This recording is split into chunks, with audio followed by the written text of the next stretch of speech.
Après avoir exploré la sécurité énergétique et alimentaire, nous voyons maintenant comment ces priorités se traduisent en de véritables opportunités, des opportunités qui enrichissent la croissance des chaînes de valeur régionales telles que le cuir. La région de la SADC s'efforce de promouvoir activement et favoriser la croissance de la chaîne de valeur régionale de cuir qui figure parmi les 32 chaînes de valeur prioritaires de la région. La chaîne de valeur de cuir s'aligne sur les objectifs stratégiques régionaux qui visent à promouvoir l'industrialisation et l'intégration régionale par la croissance économique tirée par l'agriculture et les ressources naturelles. Par la croissance économique tirée par l'agriculture et les ressources naturelles. La région de la SADC abrite des millions de têtes de bétail, de moutons, de chèvres, ce qui soulève la question de savoir où vont les sous-produits.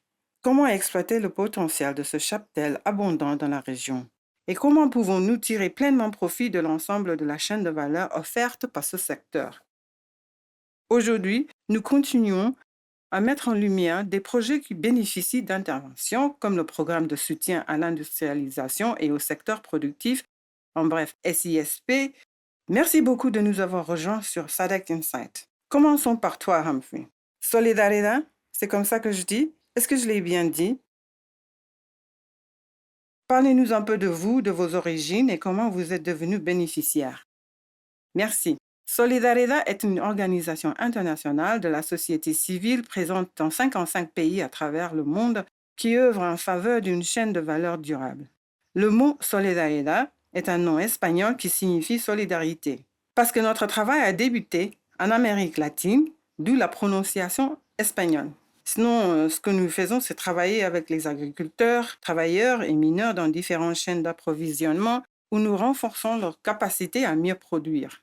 Nous les mettons également en relation avec les marchés. Nous les mettons aussi en relation avec des prestataires de services et nous les aidons à améliorer l'environnement des politiques autour des différentes chaînes de valeur. Fantastique. Et vous, Madame Ngouni, je viens de voir vos produits. Et comment tout a commencé? Parlez-nous un peu de la façon dont vous êtes devenu bénéficiaire de la SADC grâce à ce projet. J'ai commencé l'artisanat du cuir en 2021. J'apprenais à fabriquer des chaussures. Et puis, j'ai continué à partir de là. Je suis basée à Bulawayo. Alors, quand les gars de Solidaridad sont venus pour apporter leur soutien au groupement de Bulawayo, et ensuite après ça, et aux autres PME du secteur du cuir, c'est là que j'ai commencé à connaître la SADC et Solidaridad. Et ensuite après ça, maintenant, je suis designer en raison des projets qu'ils ont réalisés pour nous. J'ai aussi fait TOT, qui signifie formateur de formateurs, dans une fabrique de chaussures. Voilà pourquoi vous avez vu mes produits. Ils sont magnifiques, ils sont incroyables. Humphrey, à vous la parole. Comment identifiez-vous les personnes que vous souhaitez soutenir par le biais de votre programme? Nos programmes sont axés sur l'industrie. Par exemple, celui-ci est un projet de cuir que nous avons mis en œuvre en Tanzanie ainsi qu'au Zimbabwe. L'identification des bénéficiaires s'est basée sur le secteur du cuir. Lorsque nous travaillons avec le secteur, nous dialoguons avec le secteur. Les acteurs, les dirigeants du secteur identifieront ensuite les participants qui peuvent bénéficier des projets que nous réalisons. Et c'est un exemple concret de votre travail, n'est-ce pas? Observez-vous une forte augmentation de ce phénomène dans toute la région en termes de, vous savez, les données que vous avez réellement fournies au programme? Oui, peut-être juste pour revenir au programme. C'est un programme que nous avons mis en œuvre en Tanzanie et au Zimbabwe. Bon, sur une période de 27 mois, pour un montant de 500 000 dollars que nous avons reçu de la SADC. Cela était censé nous permettre d'améliorer le secteur du cuir en termes de compétitivité des PME et de les familiariser avec des innovations susceptibles d'améliorer leur production. Pour revenir à votre question, allons-nous voir davantage de cas de ce type? On compte de nombreuses PME dans toute la SADC. Nous venons de l'implémenter dans 2 pays, à Bulawayo et aussi en Tanzanie, dans un endroit appelé Mosh. Les PME que nous avons vues là-bas ne représentent qu'une poignée du nombre de PME qui existent dans le secteur du cuir. Et comment garantir la compétitivité? Je sais que pour le moment, il n'y a que 2 zones concernées. On espère que ça va se développer.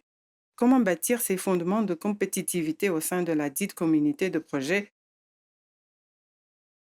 ainsi que, vous savez, pour une future intégration régionale. Notre priorité sur ce projet se concentre sur l'amélioration de leurs compétences en ce qui concerne la manière de réaliser un bon travail de cuir, un large choix d'articles en cuir, chaussures, ceintures, portefeuilles, etc. Nous avons donc organisé des formations sur le développement des compétences pour produire une meilleure qualité. Nous leur avons également fait passer par un processus de prélèvement de peau de la vache ou de la chèvre au produit fini. Nous savons donc maintenant qu'ils sont capables de fournir un produit de bonne qualité basé sur la formation que nous avons dispensée. Madame Nguni, de 2021 à aujourd'hui, vous avez évidemment des produits tangibles. Comment la croissance a-t-elle évolué entre cette époque et aujourd'hui? La croissance est très visible car en 2021, je faisais juste quelques chaussures, mais maintenant, en tant que groupement, nous fournissons Edgars à Bulawayo. Et puis, j'ai eu l'opportunité d'être financé par Intervention sanitaire de Zimbabwe.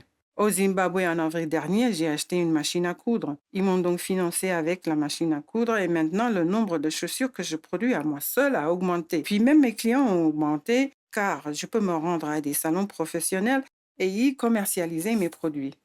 J'allais vous interroger sur votre clientèle pour savoir si elle a évolué depuis. Vous savez, vous avez été activement impliqué dans la fabrication de votre produit. Comment cela a-t-il évolué et que souhaitez-vous voir à l'avenir?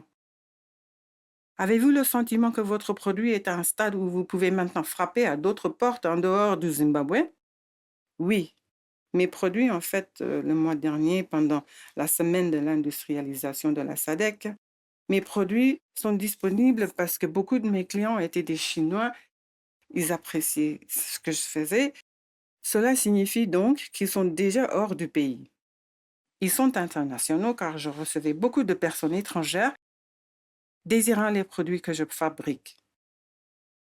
Peut-être pour ajouter en termes de liens commerciaux qui ont été établis par le produit, nous avons été exposés aux différentes PME, aux différentes expositions, y compris les foires commerciales internationales au Zimbabwe ainsi qu'en Tanzanie. Nous les avons également emmenés à cette autre semaine de l'industrialisation où ils ont pu identifier et établir des liens avec différents clients. Je peux affirmer sans hésiter que les PME des deux pays vendent dans leurs pays respectifs ainsi qu'à l'extérieur. Certains produits du Zimbabwe, nous les avons vus arriver au Botswana ainsi qu'en Afrique du Sud. Alors, entre vous deux, voyons. Parlons maintenant de la valeur ajoutée entre les matières premières et le produit fini. Comment exploiter, vous savez, cet écart, s'il existe, entre l'accès aux matières premières et leur acheminement vers le produit fini? En termes de matières premières, je pense qu'il y en a beaucoup, car rien que dans la SADC, les membres dans ces États, on compte plus de 39 millions de bovins et 75% d'entre elles sont entre les mains de petits exploitants agricoles. Cela indique qu'il y a beaucoup de matières premières.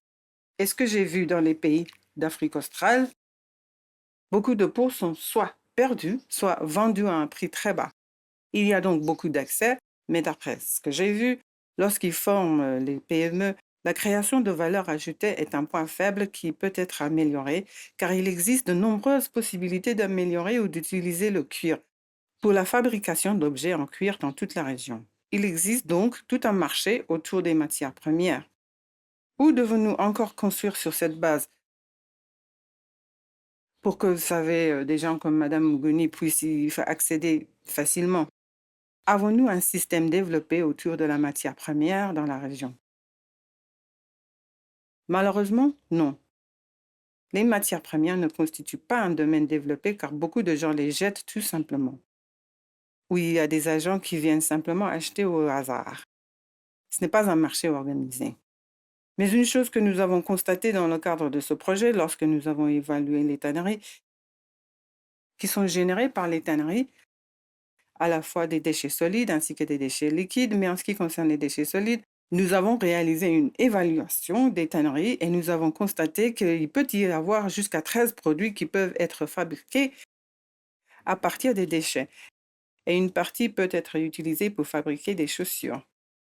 Parce que lorsqu'on fend la peau, par exemple une peau de vache, nous devons la diviser avant qu'on puisse l'utiliser.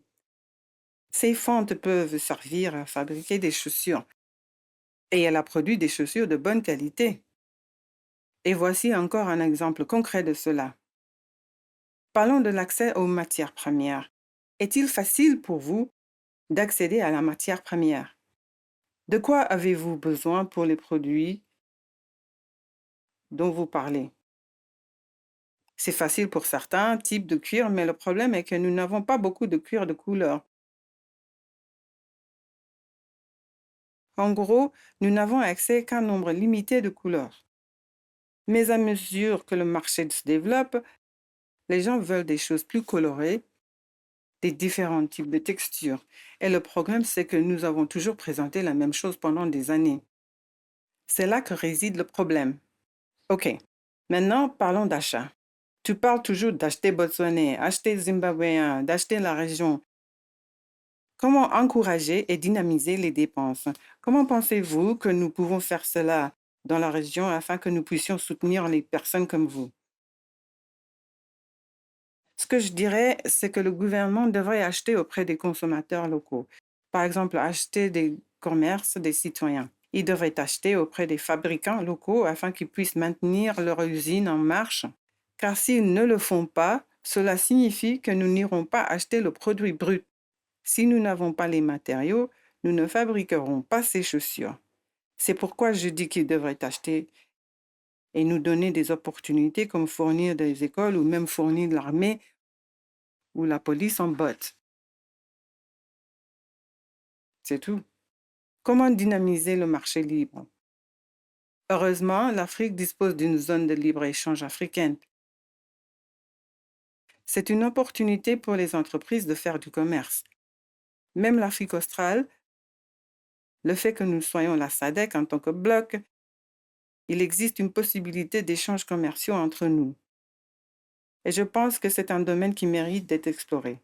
Les gouvernements doivent davantage communiquer. Il faut impliquer le secteur privé car c'est là que se trouve l'argent. Humphrey, parlons du studio de design virtuel. Qu'est-ce que c'est? À qui cela profite-t-il? Et quel est son but, au juste? OK, dans le cadre de ce projet, nous avons établi 2 conceptions virtuelles. Des studios, l'un au Zimbabwe et l'autre en Tanzanie. Il s'agit d'une plateforme où les PME peuvent concevoir leurs chaussures virtuellement et même les évaluer financièrement et améliorer la qualité de leur conception. Voilà donc ce que nous avons mis en place et cela les aide. J'en suis sûre que Noma Zulu peut expliquer en quoi cela leur a été bénéfique. OK, oui. Cela nous a donc permis de gagner du temps car il nous faudrait alors des semaines pour réaliser des patrons, des chaussures, mais maintenant il me faut 30 minutes pour concevoir une chaussure et ensuite réaliser les patrons de la chaussure virtuelle avant que je ne fabrique la chaussure elle-même. Et maintenant, c'est très facile car je vais pouvoir voir la 3D de la chaussure virtuelle avant que je ne fabrique la chaussure elle-même pour voir si c'est une bonne chaussure ou si je dois y mettre quelque chose. Voilà ce qui rend les choses faciles. Et le studio est en réalité accessible à toutes les PME de Zimbabwe. Et chez ceux qui ne savent pas comment l'utiliser, nous les aidons et nous leur enseignons comment concevoir et utiliser le studio. Très intéressant. Je crois que l'autre question que je voudrais vous poser, Humphrey, est la suivante. Y a-t-il d'autres projets au-delà de la Tanzanie et du Zimbabwe et dans quel délai si cela se produit?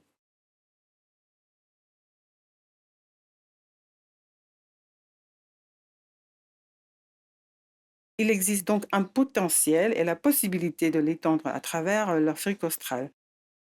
En fait, l'un des produits du projet a été l'établissement d'une feuille de route pour un centre d'excellence régional en matière de conception. Il s'agit d'un centre d'excellence qui peut être créé dans n'importe lequel des pays et fournir une assistance technique aux PME en matière de conception, de fabrication et de formation. Il peut être situé dans n'importe lequel de ces pays. Voilà donc un produit qui est sorti et je crois que la SADC peut développer ce point. Et jusqu'à présent, la SADC n'a fait aucune déclaration concernant un éventuel engagement financier pour le projet. Mais en tant que responsable de la mise en œuvre du projet, nous pensons que nous avons fait qu'effleurer la surface. Nous pouvons faire beaucoup de choses. C'est prometteur en tant que projet autonome. Cela a donné des résultats prometteurs. Oui. Pour ajouter, le centre d'excellence est en fait la meilleure idée qu'ils doivent nous imposer s'ils en sont capables. Parce que c'est très difficile pour certains d'entre nous. Nous commercialisons nos chaussures, mais nous ne sommes pas bons en marketing. Le centre d'excellence va donc nous aider à commercialiser les chaussures parce que nous aurons des personnes spécialisées en marketing afin que nous puissions réellement concevoir et fabriquer le produit. Et ensuite, eux, ils s'occupent du marketing pour nous. Absolument incroyable. Bonne chance pour vos prochains produits. Nous espérons que vous grandirez. Nous espérons voir davantage de vos produits dans la région.